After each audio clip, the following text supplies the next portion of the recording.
regulated. Bankers agreed to abide by limits on the amount of fictional loan money that could be lent out.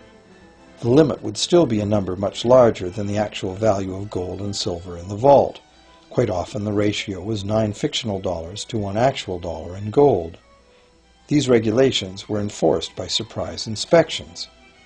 It was also arranged that, in the event of a run, central banks would support local banks with emergency infusions of gold.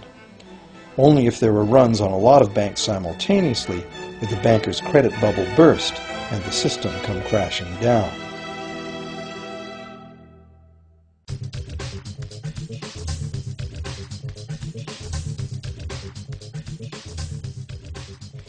Over the years, the fractional reserve system and its integrated network of banks backed by a central bank has become the dominant money system of the world. At the same time, the fraction of gold backing the debt money has steadily shrunk to nothing. The basic nature of money has changed. In the past, a paper dollar was actually a receipt that could be redeemed for a fixed weight of gold or silver. In the present, a paper or digital dollar can only be redeemed for another paper or digital dollar. In the past, privately created bank credit existed only in the form of private banknotes, which people had the choice to refuse, just as we have the choice to refuse someone's private check today. In the present, privately created bank credit is legally convertible to government-issued fiat currency, the dollars, loonies, and pounds we habitually think of as money. Fiat currency is money created by government fiat or decree, and legal tender laws declare that citizens must accept this fiat money as payment for debt, or else the courts will not enforce the obligation. So now the question is, if governments and banks can both just create money, then how much money exists? In the past, the total amount of money in existence was limited to the actual physical quantities of whatever commodity was in use as money. For example, in order for new gold or silver money to be created, more gold or silver had to be found and dug out of the ground. In the present, money is literally created as debt. New money is created whenever anyone takes a loan from the bank. As a result, the total amount of money that can be created has only one real limit: the total level of debt.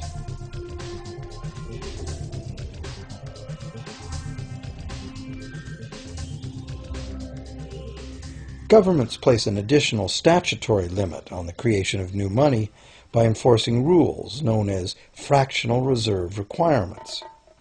Essentially arbitrary, fractional reserve requirements vary from country to country and from time to time. In the past, it was common to require banks to have at least $1 worth of real gold in the vault to back $10 worth of debt money created. Today, reserve requirement ratios no longer apply to the ratio of new money to gold on deposit, but merely to the ratio of new debt money to existing debt money on deposit in the bank. Today, a bank's reserves consist of two things: the amount of government-issued cash or equivalent that the bank has deposited with the central bank, plus the amount of already existing debt money the bank has on deposit. To illustrate this in a simple way, let's imagine that a new bank has just started up and has no depositors yet. However, the bank's investors have made a reserve deposit of $1,111.12 of existing cash money at the central bank. The required reserve ratio is 9-to-1. Step 1. The door is open and the new bank welcomes its first loan customer. He needs $10,000 to buy a car. At the 9-to-1 reserve ratio, the new bank's reserve at the central bank, also known as high-powered money, allows it to legally conjure into existence 9 times that amount, or $10,000, on the basis of the borrower's pledge of debt.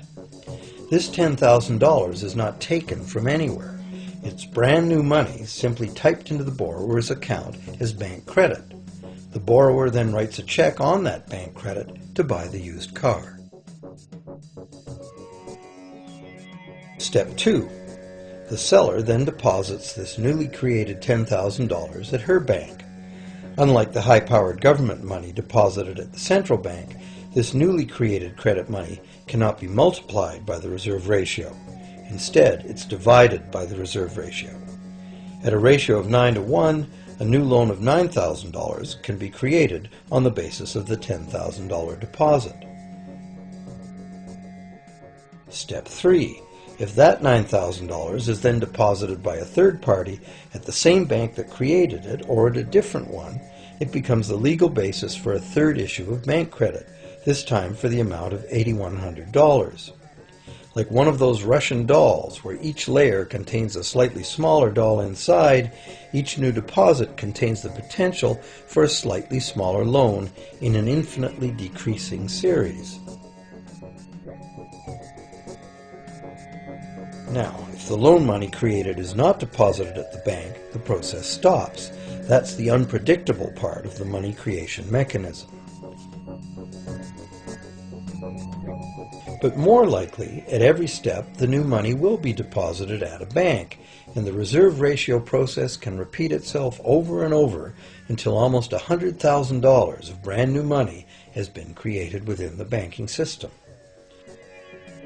All of this new money has been created entirely from debt, and the whole process has been legally authorized by the initial reserve deposit of just $1,111.12, which is still sitting untouched at the central bank. What's more, under this ingenious system, the books of each bank in the chain must show that the bank has 10% more on deposit than it has out on loan. This gives banks a very real incentive to seek deposits in order to be able to make loans, supporting the general but misleading impression that loans come out of deposits. Now, unless all the successive loans are deposited at the same bank, it cannot be said that any one bank got to multiply its initial high-powered money reserve almost 90 times by issuing bank credit out of nothing. However, the banking system is a closed loop. Bank credit created at one bank becomes a deposit in another, and vice versa. In a theoretical world of perfectly equal exchanges, the ultimate effect would be exactly the same as if the whole process took place within one bank. That is, the bank's initial central bank reserve of a little over $1,100 allows it to ultimately collect interest on up to $100,000 the bank never had.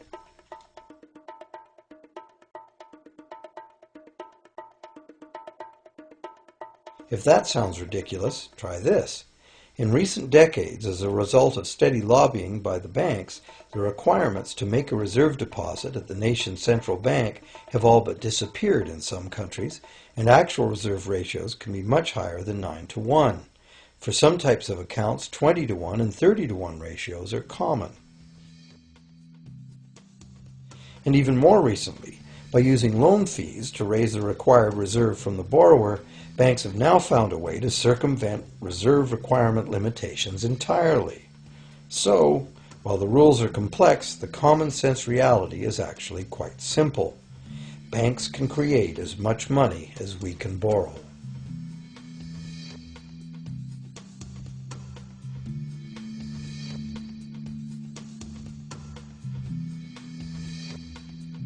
Despite the endlessly presented mint footage, government-created money typically accounts for less than 5% of the money in circulation. More than 95% of all money in existence today was created by someone signing a pledge of indebtedness to a bank. What's more, this bank credit money is being created and destroyed in huge amounts every day, as new loans are made and old ones repaid.